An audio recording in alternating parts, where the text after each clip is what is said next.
Welcome to my channel PS plus में आपका हार्दिक अभिनंदन।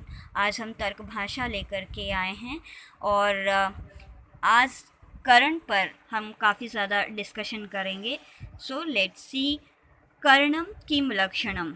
जब ग्रंथकार ने प्रमाण का लक्षण इस प्रकार दिया कि प्रमाकरणम प्रमाणम, अर्थात प्रमा के करण को प्रमाण कहते हैं, तो प्रमाण के लक्षण में उपयुक्त करण को जानने की इच्छा उत्पन्न होने पर कि प्रमा के करण को प्रमाण कहते हैं तो करण किसे कहते हैं, तब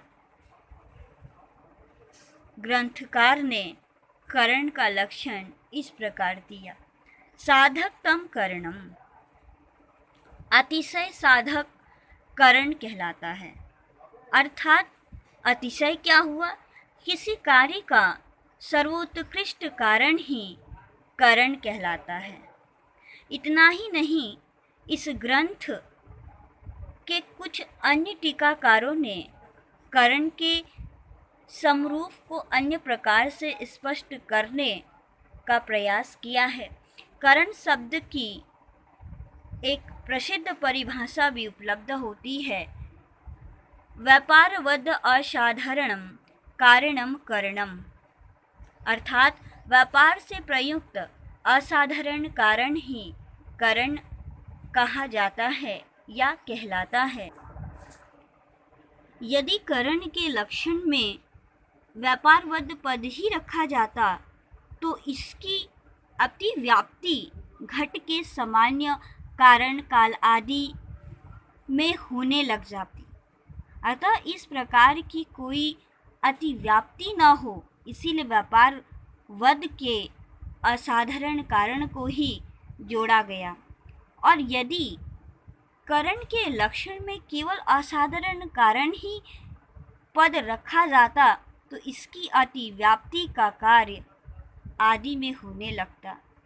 अतः इस अतिव्याप्ति के निवारण हेतु व्यापारवत पद भी असाधारण कारण के साथ जोड़ा गया है।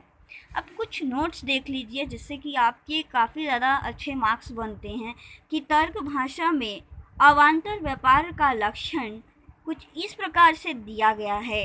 तज्जन्यस्त तज्जन्यः जन को अवंतर व्यापारः, अर्थात जो स्वयं से उत्पन्न हो और उससे उत्पन्न होने वाले का जनक हो, वह अवान्तर व्यापार कहलाता है। भाव यह है कि जो करण से उत्पन्न होता है तथा करण से उत्पन्न होने वाले का जनक होता है, वह व्यापार कहलाता है। इस प्रकार यह अवान्तर व्यापार सर्वदा करण तथा फल अथवा कार्य के मध्य में ही रहता है।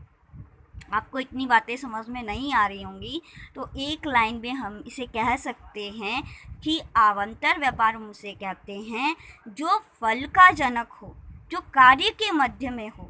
इसको एक एग्जाम्पल दे करके इस तरीके से हम समझा सकते हैं कि जैसे मान लीजिए आप पपीते को काट रहे हैं चाकू से, तो चाकू और फल का कटना, इन दोनों के मध्य में जो व्यापार हो रहा है, जो कार्य हो रहा है कटना, वही अवान्तर व्यापार कहलाता है। आई थिंक आपको समझ में आ रहा होगा।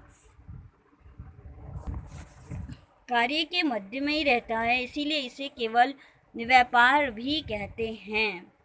जैसे एग्जाम्पल हम दिखा सकते हैं कि जब कोई व्यक्ति चाकू से पपीता काटता है तो वहाँ चाकू करण है तथा काटना फल है। चाकू तथा पपीते का संयोग ही व्यापार है और यह संयोग ही स्वयं चाकू से उत्पन्न होता है और काटने रूप कार्य का जनक होता है, जो कि चाकू के द्वारा किया जा रहा है।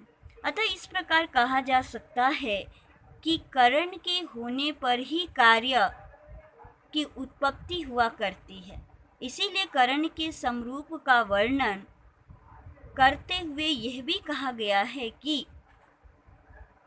करण वह कारण है जिसके विद्यमान रहने पर फल की अप्राप्ति नहीं हुआ करती। सो आपको ये वीडियो काफ़ी ज़्यादा रोचक लगा होगा। अगर रोचक लगा होगा तो लाइक और शेयर करना बिल्कुल मत भूलिएगा। हम ऐसे कई तरह की वीडियो और पेश करेंगे। धन्यवाद।